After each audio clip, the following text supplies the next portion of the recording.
Online கல்வி நேயர்களுக்கு வணக்கம். இப்போ ரீசெண்டா 2 LPG gas ships strait of ஹோர்மஸை கடந்து இந்தியாவை வந்து சேர்ந்திருக்கு. இதையொட்டி இதோட 8 கப்பல்கள் வந்து நம்ம ஸ்ட்ரெய்ட் ஆஃப் ஹோர்மஸை கடந்து இந்தியாவுக்கு வந்திருக்கு. இது வந்து மிகப்பெரிய சாதனையா பார்க்கப்படுது. அது போக மோடி அவர்கள் இருக்கனால தான் வந்து எந்த விதமான பாதிப்பும் இந்தியாவுக்கு ஏற்படாமல் இருக்கு. நீங்க வேணா பாருங்க, உலகத்தில் இருக்கக்கூடிய எல்லா நாடுகளுமே பார்த்துட்டீங்க அப்படின்னா எந்த ஒரு சப்ளையும் இல்லாம ரொம்ப தட்டுப்பாடுல இருக்கு. எல்லா பக்கமுமே மிகப்பெரிய ஒரு பிரச்சனை போய்கிட்டு இருக்கு. எல்பிஜி கேஸ் சுத்தமா இல்லை, பெட்ரோல் டீசல் சுத்தமா இல்லாம எல்லா நாடுகளும் மிகப்பெரிய பொருளாதார வீழ்ச்சியில் இருக்கு அப்படின்னு சொல்லிட்டு இருக்காங்க. ஆனா இந்தியாவை பாருங்க, எந்த விதமான ஆபத்துமே ஏற்படல. பெட்ரோல் விலை கூட இன்னும் கூடவும் இல்லை, குறையவும் இல்லை அப்படிங்கிற மாதிரியான விஷயங்கள் வந்து பேசிட்டு இருக்காங்க பிஜேபி ஆதரவாளர்களும் மோடி அவர்களோட ஃபேன்ஸும். பட் என்ன ரியாலிட்டி அப்படின்னு பார்த்தோம் அப்படின்னா, அந்த 5 மாநில எலெக்ஷன் மட்டும்தான் என் கண்ணுக்கு படுது. ஏன் அப்படி சொல்றேன்னா, இந்த 5 மாநில தேர்தல் முடிவுக்கு வந்ததுக்கு அப்புறமா கண்டிப்பா பெட்ரோல் விலை வந்து ஸ்கை ராக்கெட்டுக்கு போகும் அப்படிங்கிறது வந்து எந்த விதமான மாற்று கருத்துமே எனக்கு இல்லை. இது கண்டிப்பா இதை நோக்கி மட்டும்தான் வந்து கொஞ்ச நாளைக்கு ஹோல்ட் பண்ணி வச்சிருக்காங்க அப்படிங்கிற மாதிரி என்னால் சொல்ல முடியும். இது வந்து நான் சும்மா போற போக்குல சொல்லிட்டு போகாம ஒரு கம்ப்ளீட் டேட்டாவோட நம்ம இப்போ பார்த்துடலாம். ஸ்ட்ரெய்ட் ஆஃப் ஹோர்மஸ் மூலியமா மட்டும்தான் வந்து நம்ம 90% ஆஃப் ஆயில் அண்ட் கேஸ் வந்து நம்ம வாங்கிட்டு இருந்தோம் அப்படிங்கிறது வந்து எல்லாத்துக்கும் தெரியும். ஆனால் அதோட மதிப்பீடு எவ்வளோ அப்படின்னு தெரியுமா உங்களுக்கு? அதாவது ஒரு நாளைக்கு இந்தியாவை சேர்ந்த கப்பல்கள் வந்து கிட்டத்தட்ட 10லேருந்து 15 வந்து ஸ்ட்ரெய்ட் ஆஃப் ஹோர்மஸை கடந்து வந்துகிட்டும் போய்கிட்டும் இருந்திருக்கு. அதாவது நார்மல் டேஸில், வாருக்கு முன்னாடி நான் சொல்றது. இந்த 10லேருந்து 15 கப்பலில் பார்த்தீங்க அப்படின்னா, அதாவது குரூட் ஆயில் ஏற்றிட்டு வர கப்பல் வந்து 4லேருந்து 7ஆகவும், சமையல் எரிவாயு அதாவது எல்பிஜி கேஸ், எல்என்ஜி கேஸ் இந்த மாதிரியான கேஸ் பொருட்கள் ஏற்றிட்டு வர கண்டெய்னர் 2லேருந்து 3, கார்கோ அண்ட் கமாடிட்டிஸ் அதாவது ஃபெர்டிலைசராக இருக்கலாம், கிரைன்ஸாக இருக்கலாம், ஃப்ரூட்ஸு, வெஜிடபிள்ஸு இந்த மாதிரியான விஷயங்கள் வந்து இம்போர்ட் அண்ட் எக்ஸ்போர்ட் வந்து கிட்டத்தட்ட 2லேருந்து 5 கப்பல்கள் வந்து இது ஏற்றிட்டு போயிட்டு இருந்திருக்கு ஒரு நாளைக்கு. அதாவது ஒரு நாளைக்கு 10லேருந்து 15 கப்பல் தோராயமா. ஆனால் இப்போ இந்த வார் வந்து கடந்த 39 நாட்களாக வந்து நடந்துட்டு வந்துட்டு இருக்கு. இந்த 39 நாட்களில் எவ்வளோ கப்பல்கள் கிராஸ் ஆயிருக்கு அப்படின்னு பார்த்தோம்னா வெறும் 8 கப்பல்கள் மட்டும்தான் கிராஸ் ஆயிருக்கு. அதாவது இன்னும் தெளிவாக சொல்லணும் அப்படின்னா 400லேருந்து 550 கப்பல்கள் வந்து வரக்கூடிய இடத்துல வெறும் 8 கப்பல் தான் வந்திருக்கு. கேஸ் அண்ட் ஆயிலை தாண்டி நம்மளோட இம்போர்ட் எக்ஸ்போர்ட்டே மொத்தமாக பாதிப்புக்குள்ள இருக்கு அப்படின்னே சொல்லலாம். இப்போ வெறும் 8 கப்பல்கள் வந்ததுக்கு வந்து மோடி ஃபேன்ஸும் சரி, பிஜேபி அவர்களும் சரி மிகப்பெரிய ஒரு சாதனையா பார்த்துட்டு இருக்க சூழ்நிலையில உலகத்தில் இருக்க எல்லா கப்பலுமே வந்து நின்றுட்டு இருக்கும் போது இந்தியாவோட கப்பல் மட்டும் வந்துகிட்டு இருக்கு அப்படின்ற ஒரு பொய் பிம்பம் வந்து இங்க கட்டமைக்கப்படுது.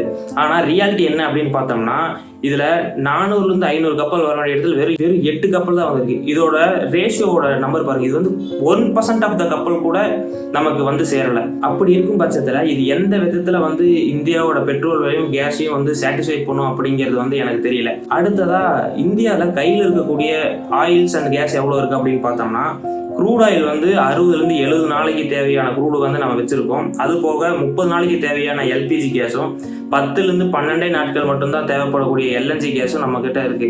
ஆனா இப்பவே வந்து நிறைய பக்கம் வந்து கேஸ் தட்டுப்பாடாயிருச்சு. இதனால ஹோட்டல்ஸ் எல்லாமே பிரைஸ் எல்லாம் இன்க்ரீஸ் பண்ணிட்டாங்க. பட் இருந்தாலுமே வந்து எப்படி வந்து மோடி அவர்கள் வந்து இன்னும் சஸ்டெயின் பண்ணிட்டு இருக்காரு, இன்னும் அதே பிரைஸுக்கு வந்து பெட்ரோல் கொடுக்குறாங்க அப்படிங்கிறது வந்து பார்க்கலாம். இது எப்படி சாத்தியமடையுது அப்படின்னு பார்த்தோம்னா, ஒரு லிட்டருக்கு வந்து டேக்ஸ் வந்து 13 ரூபாய் இருந்தது வந்து இப்போ வந்து 3 ரூபாய் வச்சுக்கிட்டு 10 ரூபாய் கட் பண்ணியிருக்காங்க. அதாவது ஒரு லிட்டருக்கு வந்து 10 ரூபாய் டேக்ஸை வந்து மோடி அவர்கள் கவர்மெண்ட் வந்து கட் பண்ணியிருக்கு. அது போக ஆயில் நிறுவனங்களா இருக்கும்ல, அதாவது ஹிந்துஸ்தானா இருக்கலாம், ரிலையன்ஸா இருக்கலாம், இந்தியன் ஆயிலா இருக்கலாம், இந்த மாதிரியான ஆயில் கம்பெனிஸ் எல்லாமே வந்து கிட்டத்தட்ட டீசல் இருந்து மட்டும் ஒரு லிட்டருக்கு 104 ரூபாய் லாஸ்ல வந்து கொடுத்துட்டு இருக்காங்க. பெட்ரோல் வந்து ஒரு லிட்டருக்கு 24 ரூபாய் லாஸ்ல கொடுத்துட்டு இருக்காங்க. எல்பிஜி கேஸ் எல்லாம் வந்து கிட்டத்தட்ட 380 ரூபாய் லாஸ் அப்படிங்கிற ஒரு விலையில வந்து அவங்க டிஸ்ட்ரிபியூட் பண்ணிட்டு இருக்காங்க.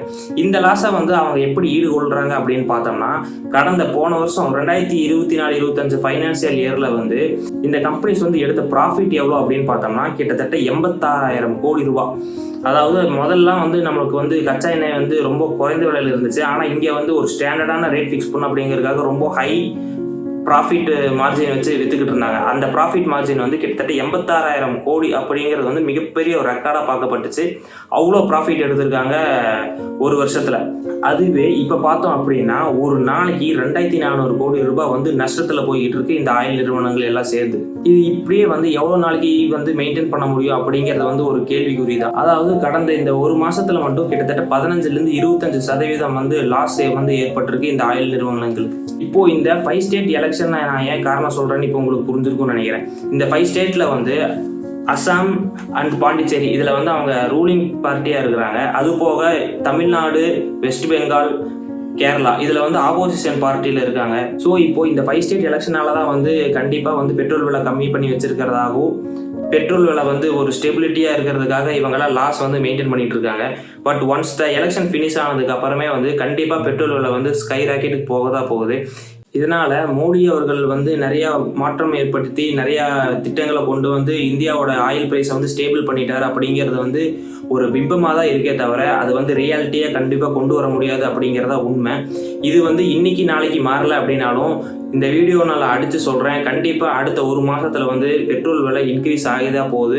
அதற்கு முன்னாடியே இந்த வார் வந்து ஒரு முடிவுக்கு வந்தாலுமே கூட இந்த ப்ரைஸை வந்து மெயின்டைன் பண்ணுறது அப்படிங்கிறது வந்து கொஞ்சம் கடுமையான விஷயம் தான். ஏன் அப்படின்னு பார்த்தோம்னா நிறையா ஆயில் ஃபெசிலிட்டிஸ், அந்த கேஸ் ஸ்டேஷன்ஸ் இது எல்லாத்தையுமே வந்து பிரேக் பண்ணிட்டாங்க, அதாவது தகர்த்தெறிஞ்சிட்டாங்க. இதனால் வந்து நிறைய மேனுஃபேக்சரிங்குமே ஸ்டாப் ஆகிருக்கு.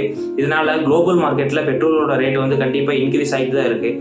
ஸோ இதனால் வந்து நமக்கான பாதிப்பு வந்து கண்டிப்பாக ஏற்பட போகுது. இப்போதைக்கு இது வந்து மறைச்சி வச்சுருக்கிறாங்க, ஆனால் ஒரு நாள் கண்டிப்பாக இது வெடிக்க தான் போகுது. அது வந்து இந்த எலெக்ஷன் முடிவுகளுக்கு அப்புறமா நடக்கும் அப்படிங்கிறது வந்து என்னோட கணிப்பாக இருக்குது. இதை பற்றி நீங்கள் என்ன நினைக்கிறீங்கன்றதை உங்களோட கமெண்ட்டில் சொல்லுங்கள். அதே போல் இந்த மாதிரியான ஃபேக் நியூஸை வந்து ஸ்ப்ரெட் பண்ணுறதுனாலையோ இல்லை அவரை வந்து பில்டப் பண்ணி காட்டுறதுனாலையோ வந்து நமக்கு எந்த விதமான ப்ராஃபிட் இருக்க போகிறதில்ல. இப்போ எல்லாத்துக்குமே தெரியும், இங்கே எந்த ஃபுட்டுமே இல்லை, எல்லா ஹோட்டல் இண்டஸ்ட்ரீஸுமே நிறையா மெனூஸ்லாம் கட் பண்ணிட்டாங்க. இந்த மாதிரியான பிரச்சனைகள் போயிட்டு தான் இருக்குது. ஆனால் ஒரு பொய் பிம்பமாக வந்து இந்தியாவில் பிரச்சனையே இல்லாதங்கிற மாதிரியான ஒரு ப்ரொபகேண்டா வந்து நிறைய பேர் பண்ணிக்கிட்டு இருக்காங்க. ஸோ அந்த மாதிரி விஷயங்கள்ல அந்த மாதிரி ரீல்ஸை வந்து யாரும் நம்பாதீங்க. நன்றி.